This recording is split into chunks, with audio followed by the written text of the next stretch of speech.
Yeah, it's starting over again. Okay, that's all right. It'll be part 1 and part 2. Um,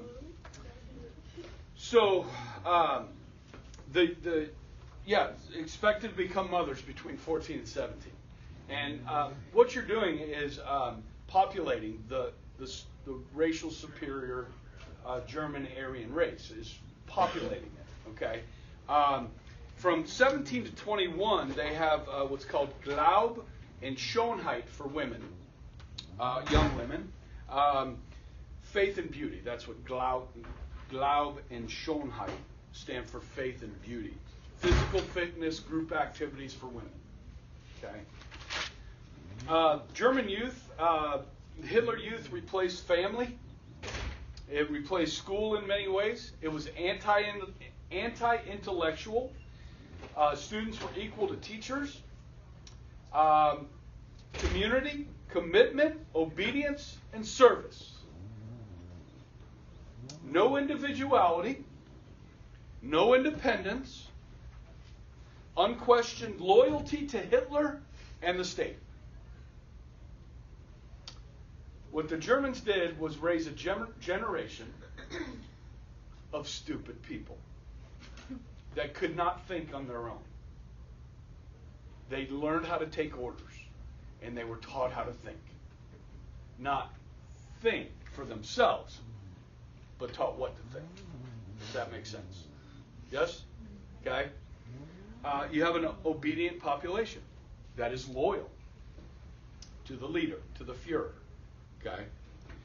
All right. So, Jews, as you can kind of see from this picture here, nearly immediately, Jews were told that they had to wear the Star of David so that people would know they were Jewish. Okay? And Nazis began just referring to all male Jews as Israel, and all female Jews as Sarah. Okay?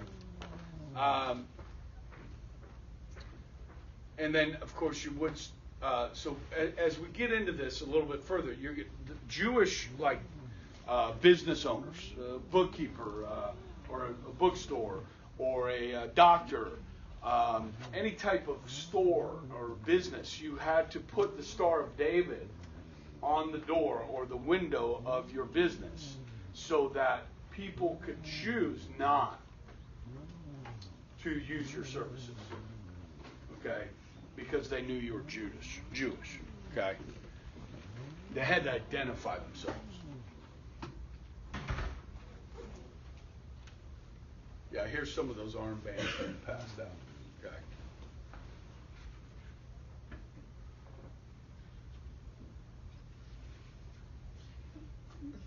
What is that? It's blood. All right. Let's talk about some other mass murders, okay? There's a theme here. Now, some of these statistics I got off a website called killtally.com. Okay? I know, it's sad. I've already made some reference to these, okay? Not all of them, but certainly Joseph Stalin. Uncle Joe, as some people like to refer to him as, Uncle Joe. All right? Stalin takes over for Lenin, and like I said, he becomes this paranoid individual and dictator of the Soviet Union. Now, this is kind of interesting, just kind of a current event. Stalin stays in power until 1953. All right? You've all heard of Mao Zedong of China? Okay, he comes to power in 1948 and stays in power. In China today, and like Soviet Russia, they have the Communist Party, okay? And if you're a member of the Communist Party, you can be elected to basically what's called the Politburo. And they elect the president, okay? Right now in China, the current president, Xi, Xi, okay? They're considering, they have term limits for the president in China, okay? The people don't get to elect the president. The Communist Party elects the president, okay? They're considering doing away with the term limits because Xi is so loved, and his wife is very much loved in China. So he may become like Mao in the fact that he can stay for as long as he wants as president of China. Okay? Which is going to give him a lot more power if they do away with that. And so he will become chairman or president for life. And that is currently happening in China as we speak. Okay? Now, any reference to not agreeing with that has been taken down from the internet in China. Okay, so they're controlling that. If there's opposition and people are like tweeting it or making social media posts in China, the government is deleting it. Okay, so it looks like it's going to happen. Isn't it nice to live in a free country? Does Twitter do anything like that in the United States? Do they take stuff down they don't like? Do they favor one political side over the other, the left or the right, Twitter? You know, when you pull up a search on Twitter and it shows you what's trending, do you think they have people at Twitter that sit in a room and if they see something trending that they don't like, they don't allow it to trend where it'll show up on your phone? Do you think they have people that do that? Did you know they have people that do that? Okay. Now, that's not the government. That's just, this company, Twitter. All right. If they do too much of that, then they'll lose people using, and somebody else will come up with something different. Okay. They're going to have to be careful about that. Google, if you do a search for buying a gun on Google, they won't send you to where you can buy a gun. They started doing that yesterday. Okay.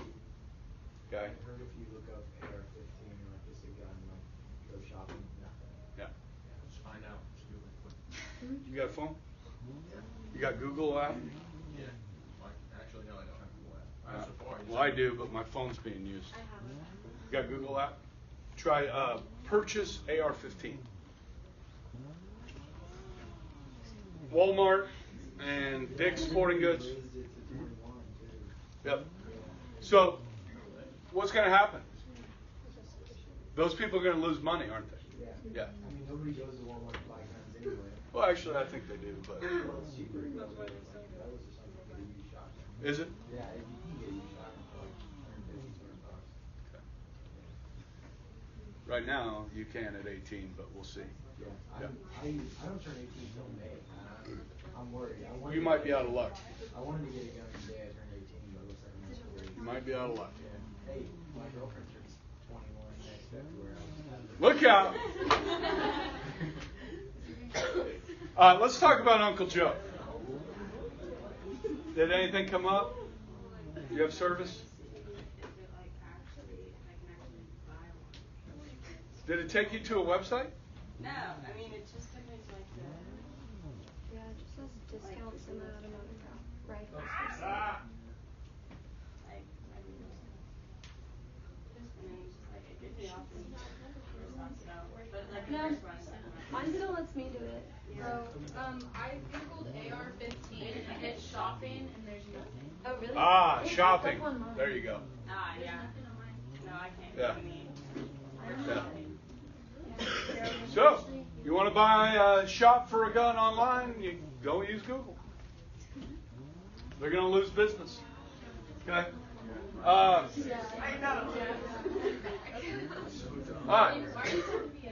Stalin. Okay. Approximately 20 million, including up to 14.5 million needlessly starved to death. At least 1 million executed for political offense. Let's start with the starvation. Okay. Stalin was famous for what were called 5-year plans, where the government would plan the economy over the next 5 years. Okay. That doesn't tend to work too well. Who's planning our economy right now? 5 years from now, is the technology going to change? So is the government planning that? What's driving that change? The marketplace. Right, yeah. The consumer drives the economy. what they want is what will be provided, not what the government thinks you're going to want. Like electric cars. Okay? The government wants you to drive electric cars, but do you want to drive one? I'll drive one if I hit the gas pedal and it'll go as fast as my V8. I'll drive one, okay, if I don't have to charge it every hour or 2 hours, and I can drive 8 hours on it. Okay? But until you do that, that's not what I want. Okay? And it's not what other people want. SUVs. The government doesn't want you to drive SUVs because they use a lot of fuel and they pollute. But what do people want? SUVs and minivans. Okay? The government doesn't determine that. Okay? And if there are enough consumers that are environmentally conscious, that want to drive electric cars, then guess what? People will develop them and sell them to you because they want to make money. Okay? So when it comes to farming practices and collectivization of farms, where people can't make a profit from their farm any longer, you're going to have famine. People are going to starve to death by the millions. Okay? Now, the political offenses, okay, as I like to explain to my students, political correctness is a term that comes from Joseph Stalin. You need to be politically correct, people. Don't use the wrong pronoun. Don't use the wrong word. Okay? Otherwise, people are going to call you names like a bigot or a homophobe or anti-transgender or racist. You name it. Okay? Political correctness in Russia, okay, is going to get you killed if you're not PC. So here's the thing. How many guys have ever heard of the KGB? Oh, good. They're the secret police, right? Who are they? Do they wear a uniform? Could it be your next door neighbor? Could it be your classmate? Could it be your husband? Or your wife? Or your cousin? Or your son or daughter?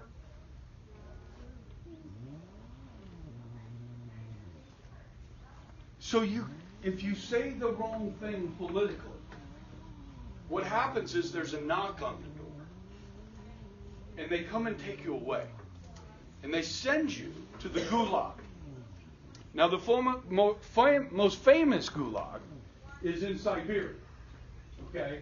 Where it is believed that millions of people perish. This is in northern Russia. Okay? Where you would be sent to a labor camp.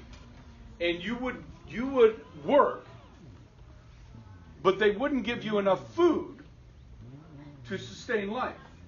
So eventually you would work yourself to death. Okay? There's a pretty good movie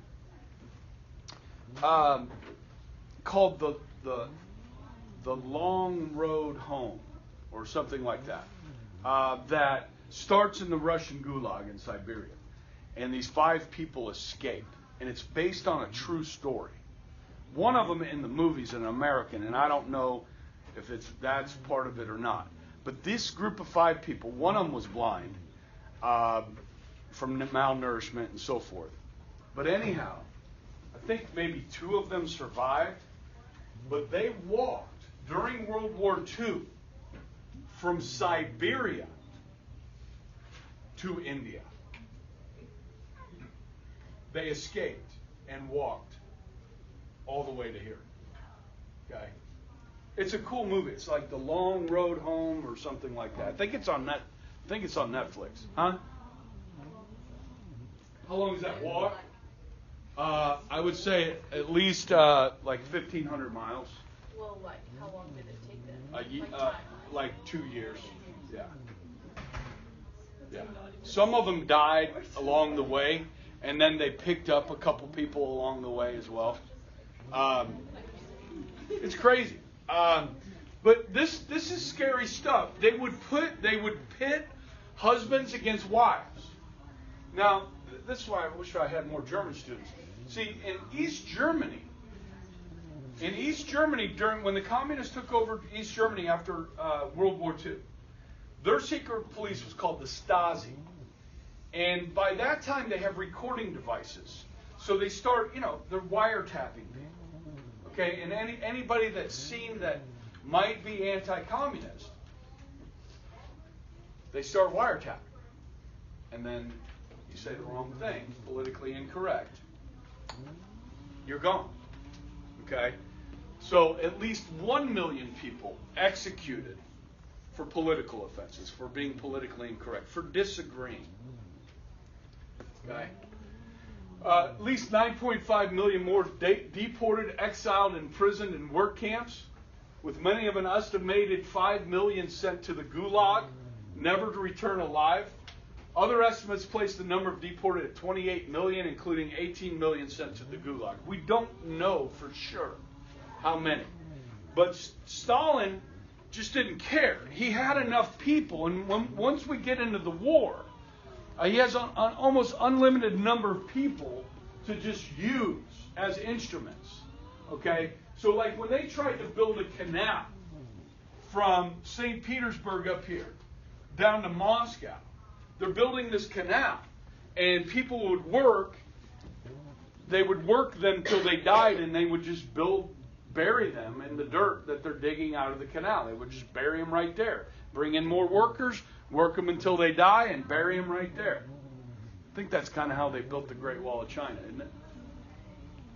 Yeah, I don't teach that part of history, but I kind of remember hearing that. Okay, this is bad stuff. Okay, he's a bad man, evil. Now, let me introduce you to Prince Yasuhiko Asaka. Now, I've made reference to this before, and that's the rape of Nanking. That's a book. Yes. Did anybody here read that? I almost got it. Okay. At the bookstore, but... You guys both read that? Irish Chain. All right. Estimated 200 to 350,000 civilians in Nanking murdered. I told you about some of the movies and so forth. Did anybody go watch that movie, The War of the Flowers, that I talked about? Okay. You two should watch it. War of the Flowers. I feel like reading the book already made it really easy to hate Japanese people. Same thing? Okay, now, bias. Irish Chang is Chinese. Okay. So you kind of got to, I wouldn't go so far, I don't know, man, take things with a little bit of a grain of salt. I mean, either way, it's still horrible. Yes. Like, just plain statement of facts, and trying to cover it up, and they didn't get punished for it. That's just, that's enough. Yeah. Asaka was one of the guys in charge of that. Other Japanese that I want to introduce you to, this is Emperor Hirohito. Okay? And this guy I'll get into later is Hideki Tojo. Okay? And he's going to be important as we get into the era of Pearl Harbor. Okay? And beyond. Benito Mussolini. We've talked about him before. He came to power in Italy in 1922. He's a fascist. Okay? The first fascist. He is, if you were to look up the word thug in the dictionary, okay, it would have that picture right there. This guy is, he's awful. But he's not like Hitler in the sense that he's this ideologue. He's more of a political opportunist. And Mussolini's going to do whatever works to help him stay in power. Okay, and I kind of see this like, we talk about the gun debate, and however you guys feel is fine. I just want to kind of make a statement politically. Most Republican presidents would balk at the idea of some of these gun laws being proposed. Okay, will Trump be a political opportunist because his ideas aren't necessarily based on principles of really believing in the Second Amendment, but he's more of a political opportunist. What's going to make me look the best? I think we don't know for sure. He's only been in office for a year or so. So we'll kind of see. I think that's kind of that's how I see it going with Trump, rather than more somebody their ideas are based on principles. This is not a principled man. He wants power. Okay. His invasion of Ethiopia will result in the death of 30,000 Ethiopians. About 400,000 Italians are going to die in the war. He wasn't one that went around. Now, they did assassinate people in their country and political opponents and so forth, but it wasn't on a massive scale. But he is worthy of mentioning in this whole thing. All right. Oh, okay, here we go. Now, what's kind of interesting is I'm talking about these dictators, right? All right. During World War I, Italy now led by a dictator, Russia now led by a dictator, and Japan now run by dictators. We're all allies during World War I, so that's like a little bit scary. Now, is this what it's going to look like during World War II? Are these three going to be allies in World War II? No. Okay. Russia will actually be our ally. Stalin, Uncle Joe, is actually going to be our ally. Okay. The enemy of my enemy is my friend. Yes. What made Stalin join us? Hitler. Hitler invaded Stalin before he invaded, he went after Churchill and the British. But the United States, by virtue of our alliance with Britain and a common enemy in Hitler, okay? So, as Churchill said, he said of Stalin, he said, if Stalin were hell incarnate itself, I would find something nice to say about him in comparison to Adolf Hitler. So the feeling was that Hitler was worse than Stalin. And I don't know. I think it's a draw, personally. But if Germany could be defeated, then Europe could be freed. Okay, this is later on. All right, so we already know about this, right? We've hit this. 1931, Manchukuo, right? Puppet state. Japan attacking China in the north, okay? And that is going to spread south as the decade of the 1930s goes on, okay? So war has already begun. Now, Mussolini, okay, Italy controls Somalia at this time. It's actually called Italian Somaliland. Okay? So the Italians border Ethiopia. All right? And these new modern weapons have been created. Okay? Better weapons than World War I. Aircraft, military aircraft, better tanks, better howitzers, cannons. Okay? Mussolini wants to test this stuff out.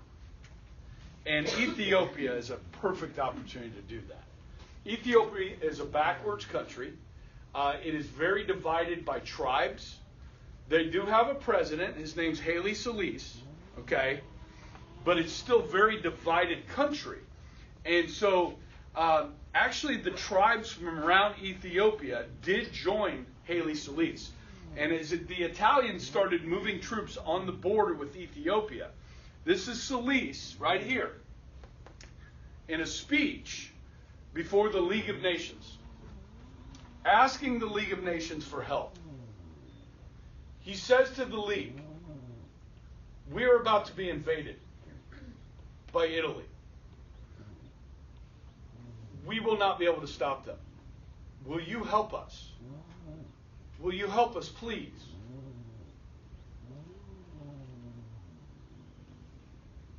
And that's what you heard.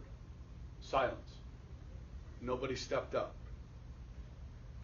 So you have Ethiopians on horseback, literally with spears, some guns, but not many, against a modern army in Italy. They fought. The Ethiopians fought, but not for long. 30,000 died, and that was, it was it. It was like warfare taking part in 2 different centuries. Okay? And the world did nothing. What good is the League of Nations? Is if at this point they don't try, and Italy's no super powerhouse at this point, okay? They're not like Germany. They're not like Russia. They're Italy, okay? Nothing against Italians, but come on. The world could have stopped this. The Americans could have stopped this. The British could have stopped this. The French could have stopped this. But none of them lifted a finger. What message does that send to a guy in Germany named Adolf Hitler? What message does that say to the Chinese? That nobody has stopped them, the Japanese, nobody has stopped them to this point, and now this guy goes on the warpath, and nobody's stopping him. It's open reign, guys. It's free reign to do what you want.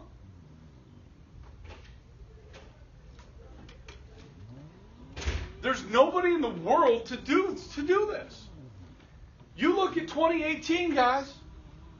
There's one country in the world that's willing to stop this kind of crap. And who is that? It's us. Usually the British will help. But for the second half of the 20th century, it's the United States. Now, what's the feeling at home in the U.S. right now? In 1935. Do we want to go to war? No. Isolationism, baby. Okay? All right, I think Lauren's ready to go. So make sure to like, subscribe, and comment.